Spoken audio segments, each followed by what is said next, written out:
then please go ahead. All right, so welcome everyone to the first session, which is dedicated to post-quantum crypto. There will be 6 talks, and we have 1 hour, so we have like 5 minutes for the presentation and 5 minutes for short questions and switch of slides.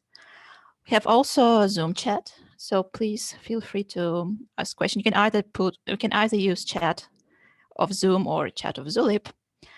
I think that's it for the administration part.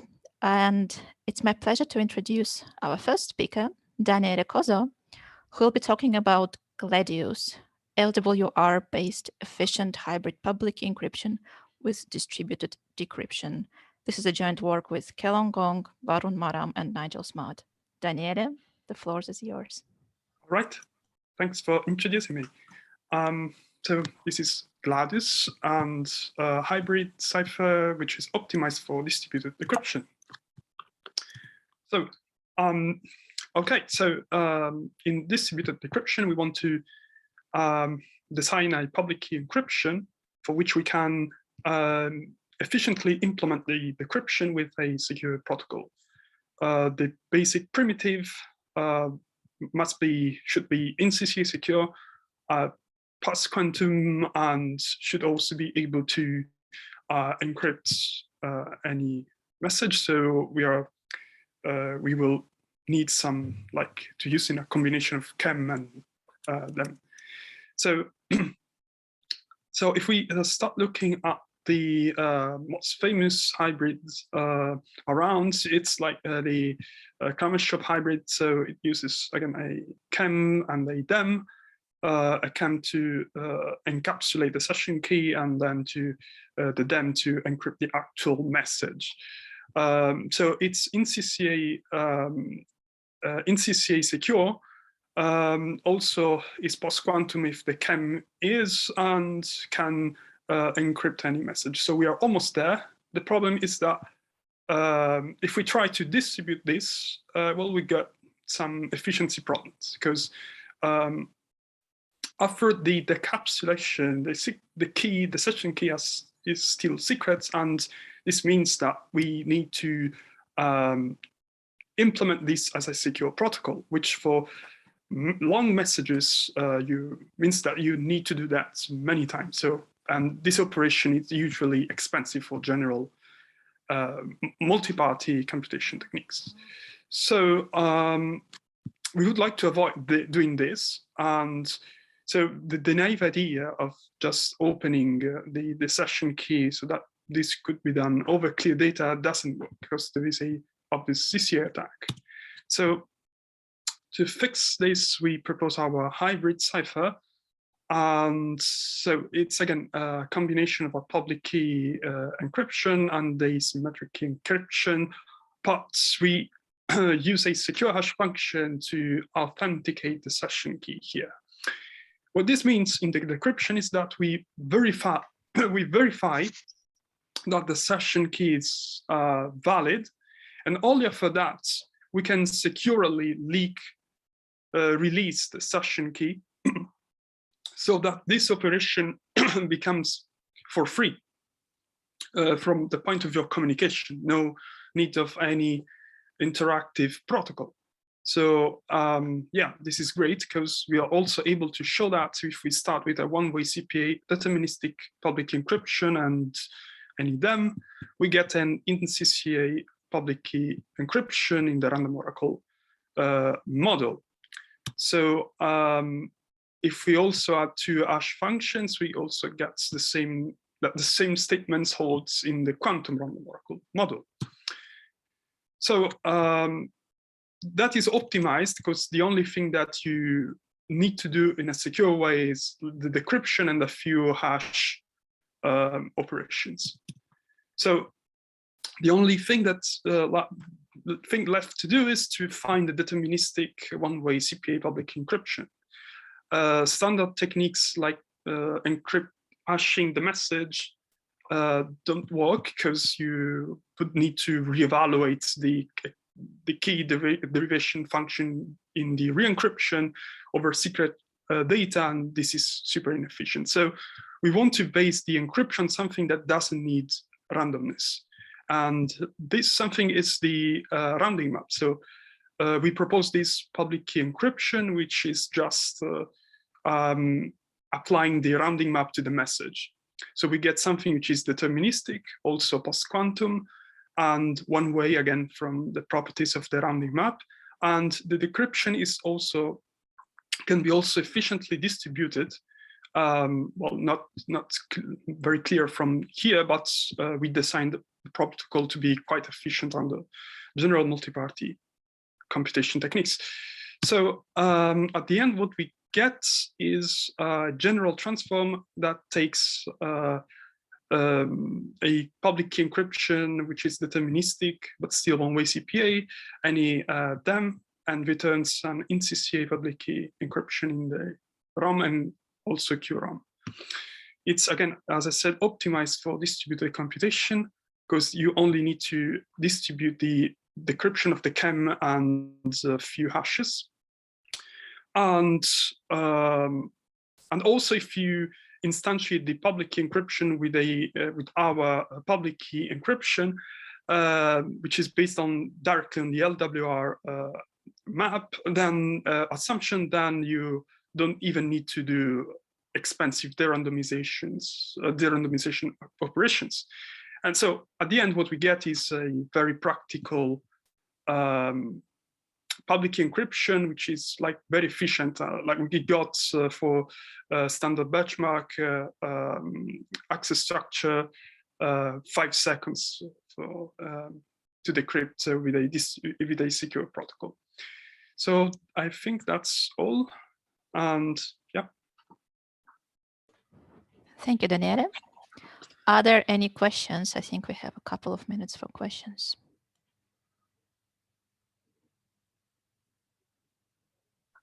So there don't appear to be any questions in the Zulip, but maybe I was wondering, Daniele, so you have this, yeah, you put this emphasis on the deterministic encryption. So do I conclude, can I conclude from this that the Gladius or the method you propose is not compatible with N-true, with Kyber, anything like that?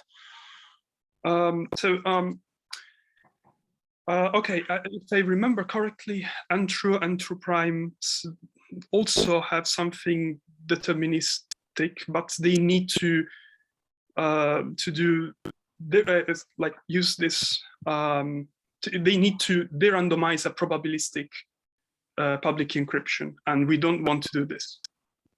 Okay, yeah. But in theory, it's possible, or yeah, in practice, it's possible. Then. Yeah, you can. Yeah, you can start also with a probabilistic public encryption. You need to here do. If you can use a probabilistic public encryption, but then you need to also pass the first ciphertext to the hash function in order to avoid the randomization attacks. Yeah, so it might be compatible. Yeah. Okay, thank you. Yeah, I don't see any other questions. I don't have any questions either. So thank you, Daniele, once again. All right. And I think it's a good time to switch to the second speaker. Jing, can you share your slides?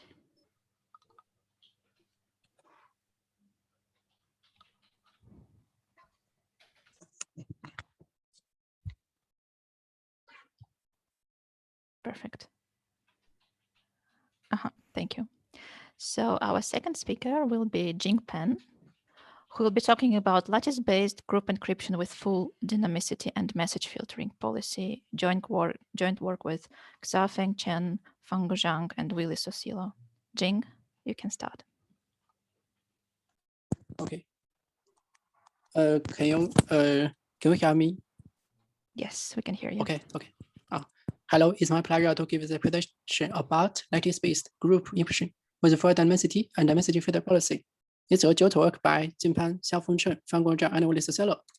This talk, we will show our work from the following aspect. Group encryption is a fundamental anonymity primitive analog of a group signature. It consists of a zigzag rhythm. By consigning valued peons for specific subtypes within a group of certified populations, while keeping traceability to any behavior. It provides the confidentiality, anonymity, and traceability. Since its first purpose, the group equation has found a wide of applications in the realistic world, such as trusted parties, oblivious retrieval storage systems, hierarchical group signatures, and encrypted email filtering. According to the KTL model, the group equation can be constructed from a secure digital signature, a CCA anonymous public key encryption, and a zero-knowledge argument. Our motivations are the only model group equation has been proposed. Only the ARM and NSS scheme are quantum resistant. Moreover, only the NSS scheme supports the fully dynamicity and dynamicity filter policy. Here, these two properties are very important in promoting the realistic application of a group equation, especially in the area of encrypted email filtering. It is a suffering from obscure security, experiment, extreme efficiency, and weak security. So we may ask a question: can we propose a lattice-based scheme with full dynamicity and dynamicity filter policy, while revising the exact cause? Answer to this question is positive. According to the model design presented by the KTI, the group equation can be constructed from a secure digital signature and a CCA to keep previous public key and a zero-knowledge argument. In our design, some motivation is taken to achieve the full dynamicity. We utilize an updatable accumulator to fully certify group membership. Then the GPL dual encryption is utilized to encrypt the witness and recipient identity. Finally, the was zero-knowledge framework is used to demonstrate the validating of a self-test. By the design, we achieve the full dynamicity and this key space, which results into a scheme with enhanced efficiency. The main difficulties in this work is reduced to perform a zero-knowledge argument in the was framework. was framework is abstracted as lattices. Here, M and Y are a public matrix and a vector. X is a secret vector.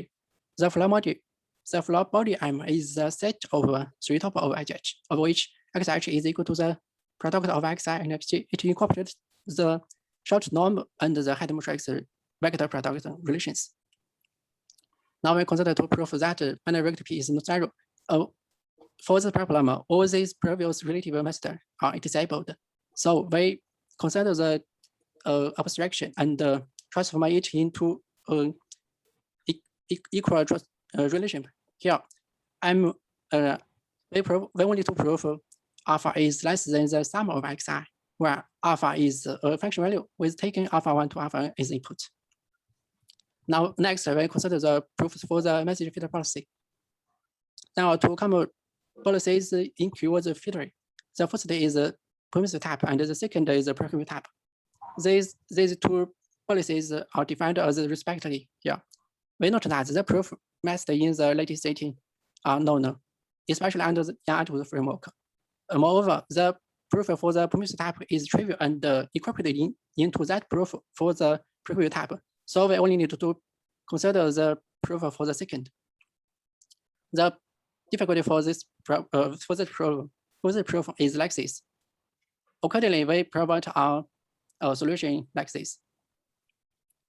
We note that the second point is basic but key.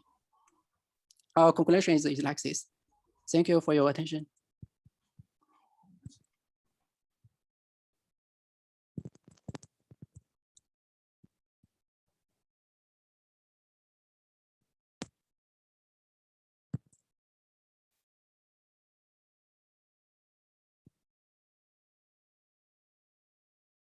Any question?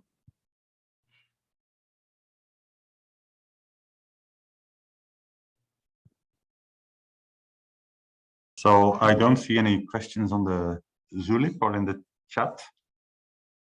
I was just wondering this NNS reference you gave. What is it exactly? It's something that post dates the acceptance to AsiaCrypt here. Is it? It seems very recent.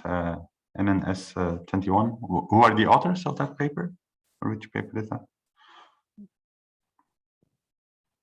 So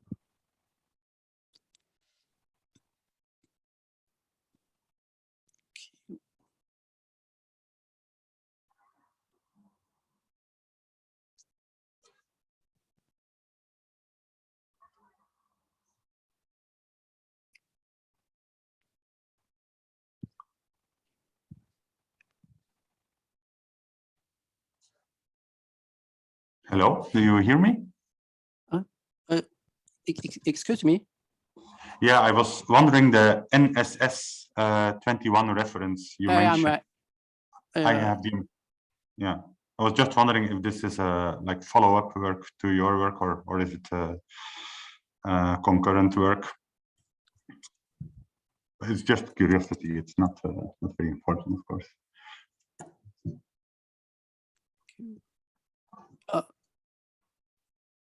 Okay. If I can help here, NSS is from PKC to 2021. Okay. Thank you very much. That is written by Nang et al. In PKC 2021. Yeah.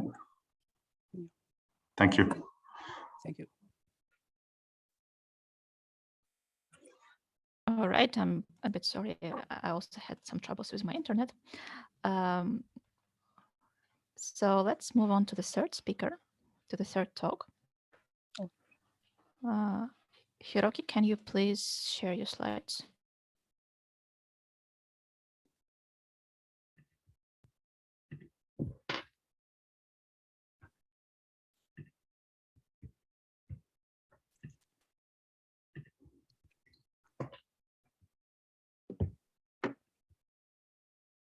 Yes, thank you. So our third talk will be on new variant of unbalanced oil and vinegar using quotient ring, QR-UOV. The talk will be given by Hiroki Furue. This is a joint work with Yasuhiko Ikemotsu, Yatoro Kiyamura, and Tsuyoshi Takagi. Hiroki, you can start. Thank you for the introduction. I'm Hiroki Furue, and I'm going to talk about a new variant of unbalanced oil and vinegar using quotient ring QR-UOV. In this research, we propose a new variant of unbalanced oil and vinegar, which is one of multivariate signature schemes. In the key generation step of UOV, we first generate easily invertible quadratic map F, such that each polynomial fk has like this form, and randomly choose a linear map S.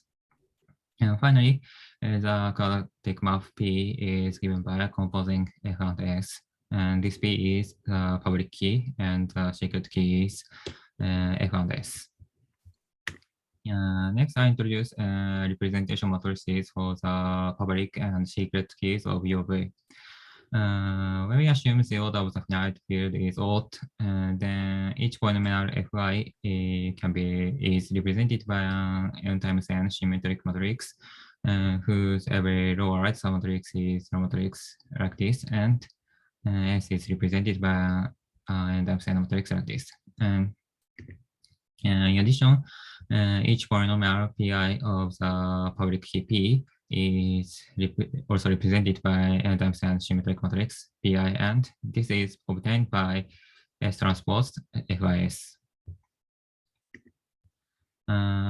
Here I introduce matrices corresponding to elements of quotient ring that is used in a proposed variant.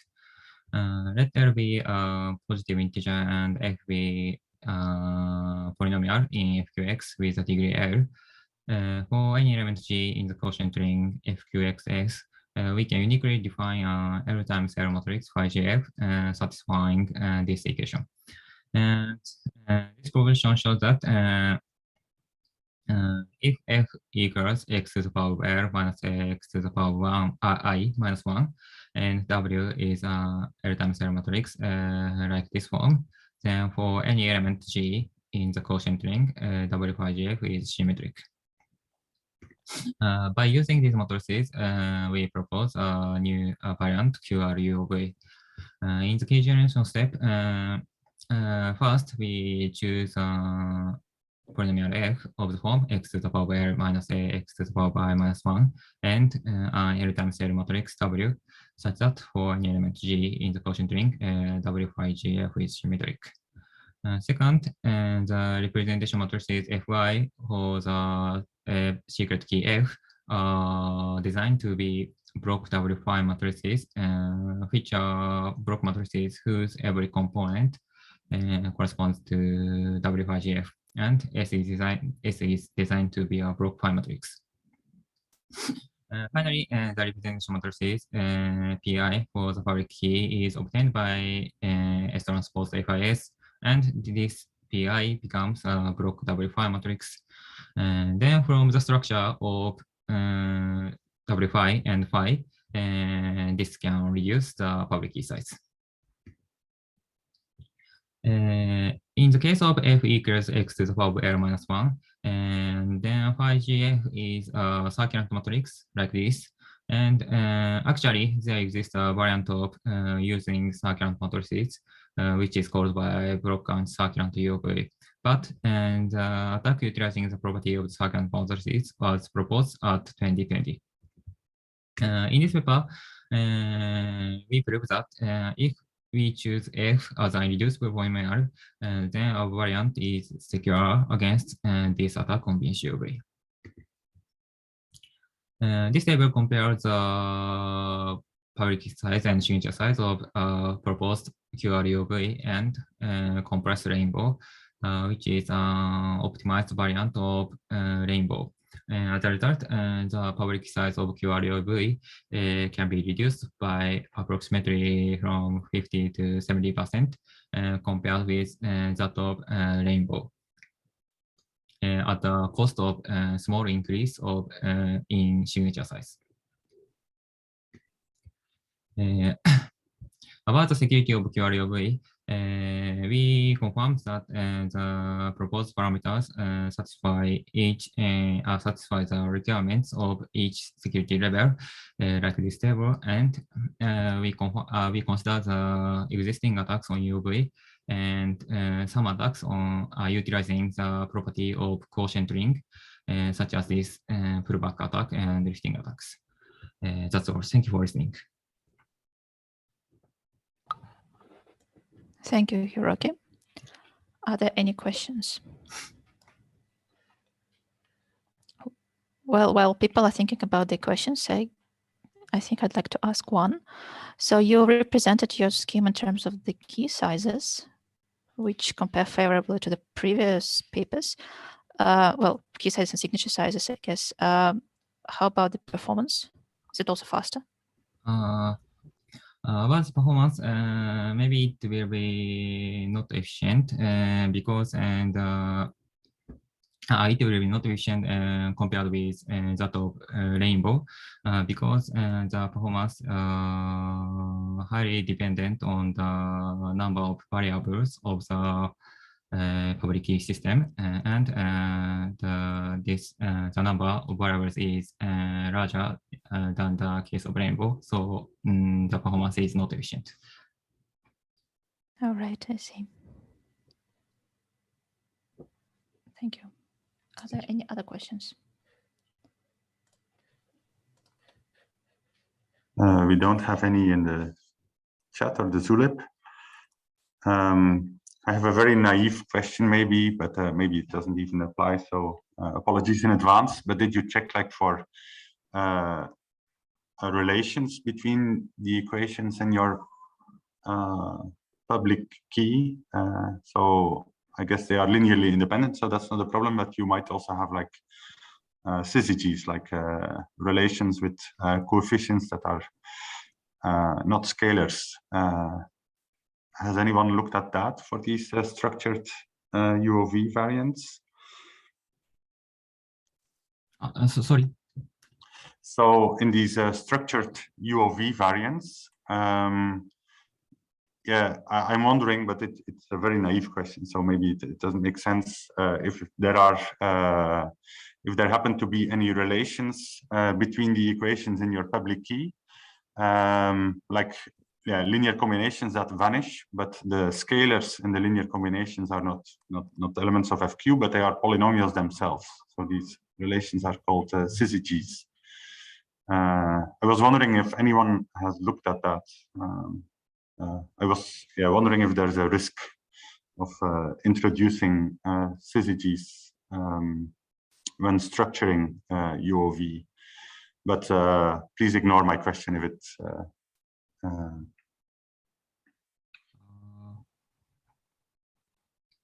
well, actually, again, I think I can try to reformulate this question easily. Do you think these properties of the, maybe, so Wouter, please correct me. Do you think that this additional structure improves Grosvenor basis attacks? Okay. Thanks. Yeah, that's a great reformulation. In this research, we experimentally confirmed that the degree of regularity of the public key system of our proposed QR-UOV is the same as that of randomly chosen quadratic system. So due to this fact, from this fact, we think that this is a proposed variant is secure against the direct Grosvenor basis attack. Yeah, right. Okay, thanks a Okay, lot. thanks, thanks both. I think we can move on to the next talk.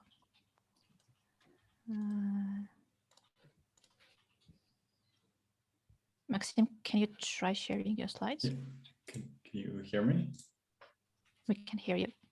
Yes, Okay. and we can also see your slides. All right, Okay, so great. it's my pleasure to introduce our next speaker, Maxime Plançon, who will be presenting his joint work with Vadim Lubachevsky, Cong, and Gregor Zale on shorter lattice-based group signatures via almost free encryption and other optimizations.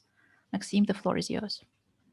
Okay, thank you for the introduction. So I can dive straight into the presentation.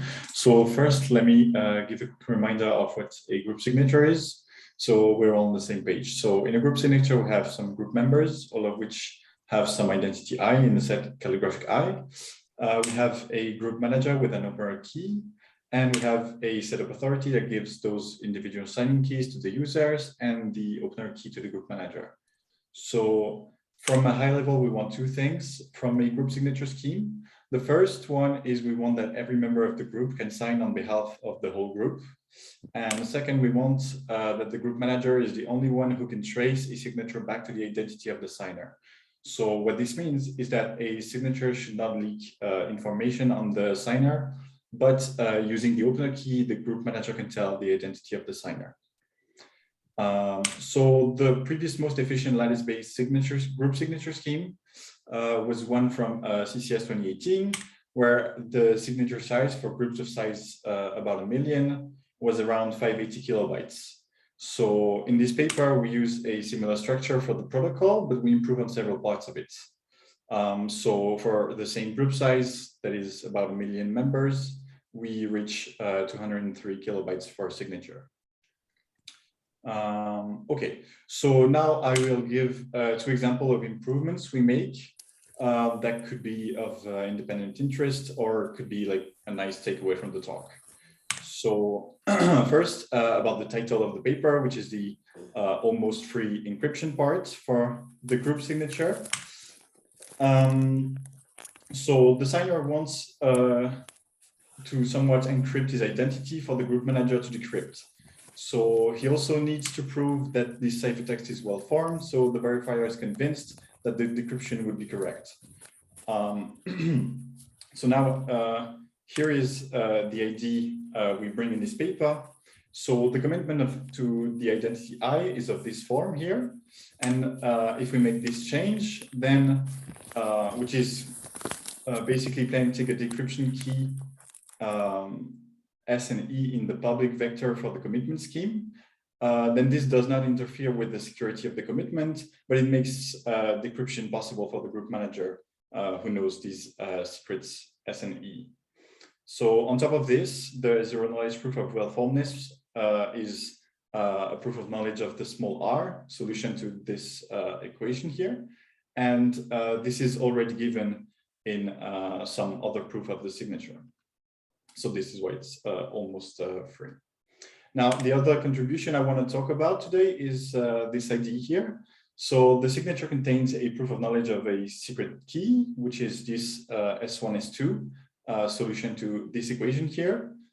So A, B, G, and U are public, but the identity I is the identity of the signer. And as I said in the beginning, it cannot be given away. So what we see is that if A prime was public, then this statement could be proven as we usually do with a verification equation of this form. But since A is not public, what we do is we notice that the verifier can construct a commitment to this A prime from the commitment to I.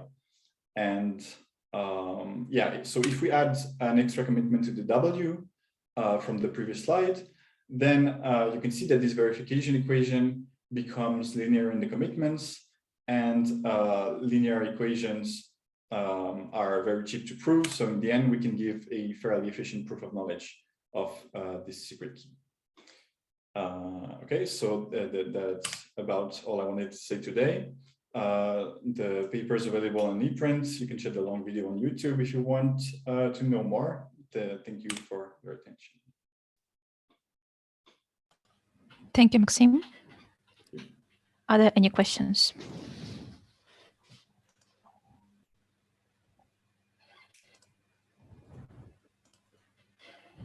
So there don't seem to be any on the Zulip chat. Neither in the Zoom chat. While people are thinking about the beautiful questions, I'd like to ask one question, maybe a very naive one. Where do we actually use group encryption? So it's a group signature. Sorry, group signature. Sorry, yeah. No, never mind. To be honest, I have no idea. As far as I know, group signatures are kind of useless in practice, but it's like a benchmark to see how powerful and efficient are like some assumption of, like, for example, here, what we show is the lattice-based zero noise proofs are good enough to do efficient group signatures. Right. And it has no connection. I'm sorry? It has no connection to ring signatures, is it correct? Because ring signatures, they are used, as far as I know. And this is out of my knowledge. All right. Yeah, sorry. No problem. Thank you. Okay. I think if there are no further questions, thank you, Maxime, again. Thank you. And we can move on to the next talk. The next talk will be given by Taco Boris Forza. Taco, could you please share your slides? Perfect. All right, so let me introduce our next speaker. It's Taco Boris Forza, who will be actually give two talks.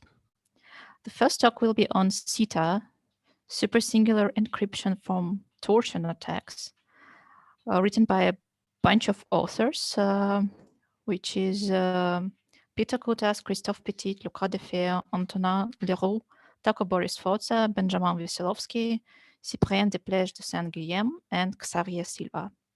And Taco will be presenting this work. So Taco, please start. Okay, can you hear me? Yes. Yes, we can. Oh, okay, thanks. So thanks for the introduction, Elena. I am Boris, and I'm going to present CETA, supersingular encryption torsion points, supersingular encryption from torsion points attack. So at the third round of the NIST competition, we have one isogeny-based scheme, which is SIG. And the main advantage of isogeny-based schemes is that they provide very compact keys, but they suffer of efficiency. They have a relatively poor efficiency compared to the other candidates. Isogeny-based cryptography is a very young field, and there are many schemes that are being proposed.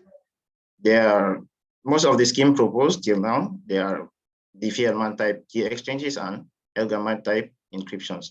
So in this paper, what we do is that we propose a new public key encryption scheme based on isogenies, and this scheme is called CETA, which is built on a trapdoor one-way function inspired by the Petit torsion points attack.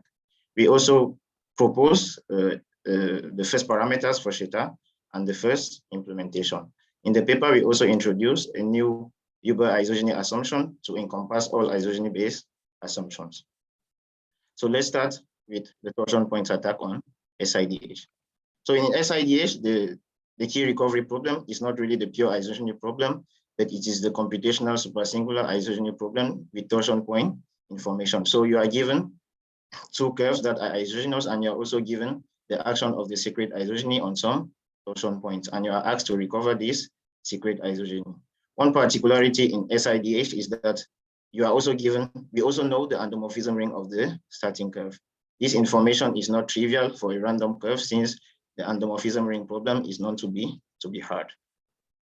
So the petit attack, the idea in the petit attack is to find a suitable endomorphism of the starting curve such that this equation holds.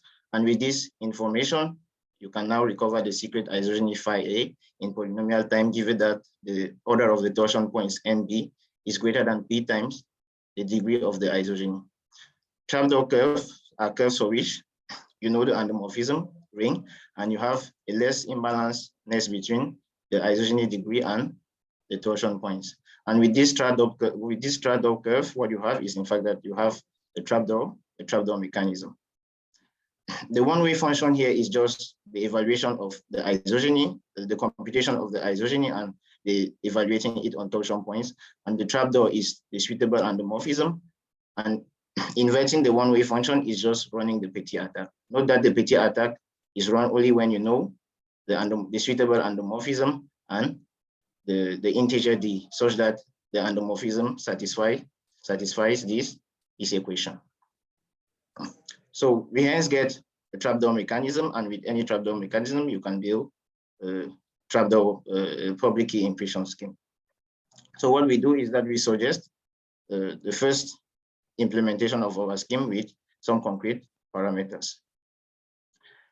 When doing the choice of parameters, it's not really trivial, because there are many constraints to satisfy. First, you have the imbalancedness between the degrees of the isogeny and the order of the torsion points. The second condition comes from the KLPT, which is used, the KLPT algorithm, which is used in the key generation.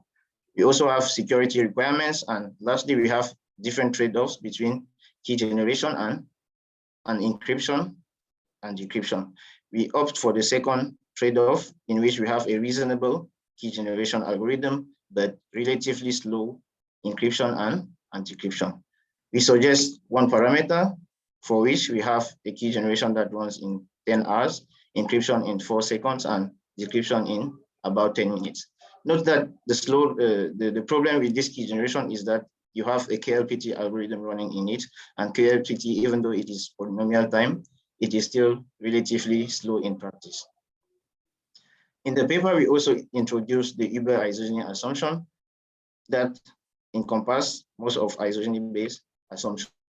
So when you are given the quadratic order O, and you consider the set of curves with embeddings of this quadratic order into the endomorphism ring of the curve, then you know that the class group of this quadratic order acts on the set FO, on this set FO. Here, this problem is well known, since it is a problem underlying the security of this class group action is well known, since it is what is used in C side and O side. But when the N curve, when you are not given the embedding of the order into the N curve, you have a different problem, and it is this problem that we call the O-Uber isogeny assumption. So it is in fact computing the class group action when you are given the embedding of the order into the endomorphism ring of the first curve, but you are not given the embedding of the order into the endomorphism ring of the second curve. We argue that all the assumptions in different isogeny-based schemes can be reduced to this O-Uber isogeny assumption, especially in C-side, SIDH, Sheta, and the computational supersingular isogeny problem. So to conclude, in this paper, we presented a new post-quantum secure encryption schemes inspired by the torsion points attack. We proposed parameters, and we introduced a new Uber isogeny assumption. For future directions, we have like possibilities to explore the trade-offs in the parameters choice, to improve on efficiency, to better understand the Uber isogeny assumption, and to like cryptonize the scheme. The paper is available on ePrint. Thank you for your attention. Thank you, Boris. Are there any questions?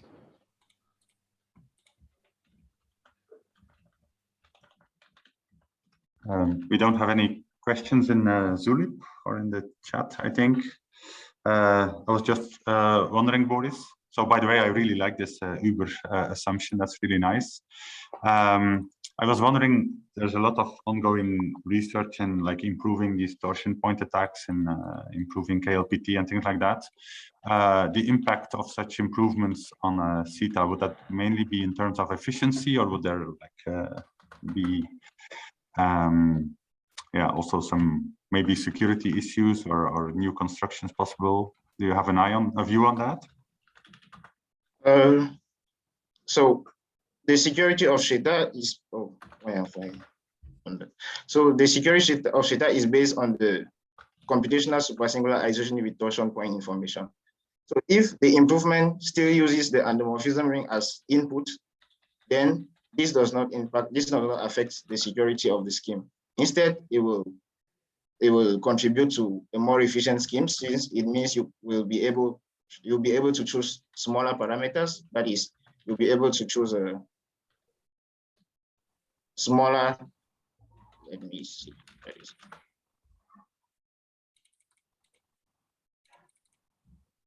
Okay, it means you have a better equation here, right? Because if you improve on the torsion points attack, then you have a better equation.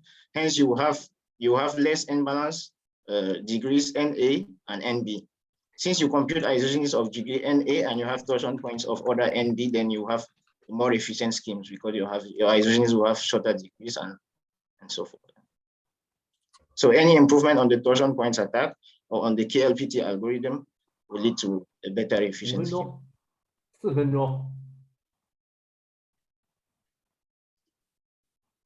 But if you break torsion points attack without requiring the knowledge of the endomorphism ring, then you break. I see. Yeah. Thank you. Okay. All right. I guess there is no more questions. We can move on to the next talk of the session. And this is the work of the subset of the authors from the previous work. And it's again a public encryption scheme, isogeny-based. The talk will be presented by Boris Forza. Sorry. Boris, can you share your second? Yeah, sure. I'm searching for this. For you. Yes, it's okay. Okay. Cool. Where is it now? Okay. Can you see my screen? We can see a screen and open question slide. Right. You can make it full screen. Sure. Perfect. Is it okay now? Perfect. Yes. Thank you. Okay. Right. So the last but not least talk of the session is, okay, I can never pronounce the acronyms from isogeny-based schemes. It's let me try. It's S-heels and heels. Shields and heels. Shields and heels. Right. Shields and heels, isogeny-based PKEs from a key validation method for SIDH. The joint work of Boris Forza and Christoph Petit. Boris, go ahead. Thank you again, Elena, for the introduction. Yeah, it's me again. And so, in fact, in S supersingular isogeny, the Fielmann uses supersingular isogenies, and supersingular isogenies are known to not commute in general. So in SIDH, what Defeo and Zhao do, they introduce torsion points to make the diagram commute, because SIDH is a Diffie-Hellman type key exchange. These torsion points have been used in different attacks, among which the Petit attack and recent improvement, and most famously the GPSC attack in 2016, and very recently a new adaptive attack by Petit and I. So SIDH stands today at the round 3 of the NIST competition, and it uses a Fujisaki-Okamoto transform variant, a variant of this Fujisaki-Okamoto transform to counter the GPST adaptive attack. This Fujisaki-Okamoto transform implies key disclosure and re-encryption, and re-encryption is used as key validation method in the scheme. There have been other countermeasures to the GPST adaptive attack, such as K-side and the recent proof of isogeny knowledge by Defeo and co-authors. Both countermeasures are costly and the keys are very large. In this paper, what we do is that we propose a new countermeasure to the GPST adaptive attack, and we incorporate this countermeasure into an interactive key exchange protocol. We also derive two INCCA, INCPA PKEs, shields and heals, with conjectured INCCA security. So let's look at SIDH and the GPST adaptive attack. So SIDH is DD-Fehrman key exchange, in which you publish the images of some torsion points through your secret isogenies. In 2016, GPST, Galbraith, Petit, Shani, and T, they proved that when you are given access to a key exchange oracle, you can progressively recover the bits of alpha, which is used to generate the kernel of your secret isogeny. And this is done through manipulating the torsion points you include in your public key. So instead of returning the curve EB, phi B of PA and phi B of QA, you return EB, RI, and SI, where RI and SI are maliciously computed, and that will help you to learn a bit of the secret alpha. So here, countering this attack means like describe a mechanism that can enable Alice to check if the torsion points in the public key were honestly computed, or at least are harmless to her secret isogeny. So the idea of our countermeasure is as follows. In fact, in SIDH, when you use value formulas, the isogenies commute. So if you compose this equation, you can see my cursor, right? Okay, so if you compose this equation by the dual of phi A dash, then you get 2 to the A times phi B equals to phi A dash dual composed with phi B dash composed with phi A. This implies that if Alice can magically compute the right-hand side of this equation, then she can recompute the torsion points of Bob, since she will be able to compute phi B 2 to the A times phi B. But Alice is using torsion points of order 2 to the A. So in this equation, if you plug in points of order 2 to the A, then you have this factor, this 2 to the A factor, that suggests that you will kill your points, in fact, without verifying if the equation holds. So in the countermeasure, what we do is that we use points of order 2 to the 2A, such that the equation will hold on points of order 2 to the A. So you have phi B of PA equals to phi B of 2 to the AP2 on the right-hand side. So this is the idea of the countermeasure. Now, this supposes that Bob will honestly compute phi B dash. Why would Bob compute phi B dash honestly? If we come back to the SIDH, you see that phi B dash is the push forward of phi B through the secret isogeny phi A of Alice. So in order to include some maliciousness in phi B dash, such that this maliciousness cancels the maliciousness included in phi B, Bob will sort of need to know the action of Alice torsion point of Alice secret isogeny, on the torsion points PA and QA. But this information is equivalent to knowing Alice secret key. So since Bob does not know this information, then all he can do is compute phi B dash honestly. If not, he will like mess up with the key validation. So with this, we get a new key validation in which Bob will also need to reveal the action of phi B dash on some torsion points. Alice also will need to map some torsion points through her second secret isogeny, and use the previous ideas in the key validation to check that the torsion points were honestly generated. We then incorporate this countermeasure into an interactive key exchange heal site and derive two public key encryption schemes, shields and heals. The idea in heal site is just to incorporate this countermeasure into a key exchange. So what we need to reveal the points phi B dash of RA and phi B dash of SA. But he cannot reveal these points in clear because they are points on the shared curve. So what he will do is that he will generate a canonical basis on this shared curve and compute the coordinates of these points in the canonical basis. Hence, we get an interactive key exchange.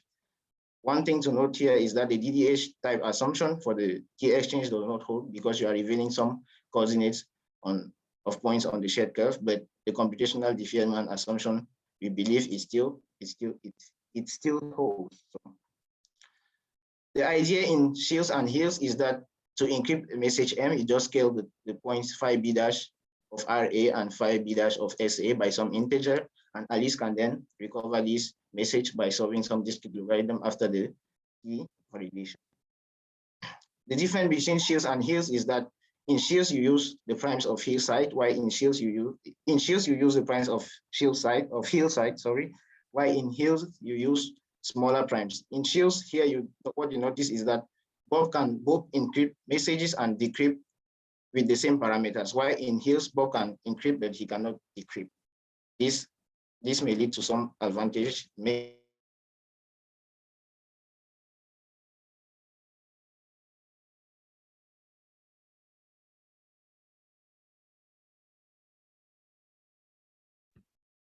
I believe the speaker is having some internet issues and has frozen, or is it just my connection? The same for me.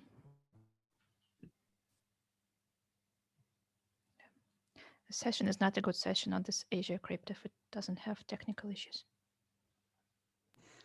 Yes, I think you're correct at this point.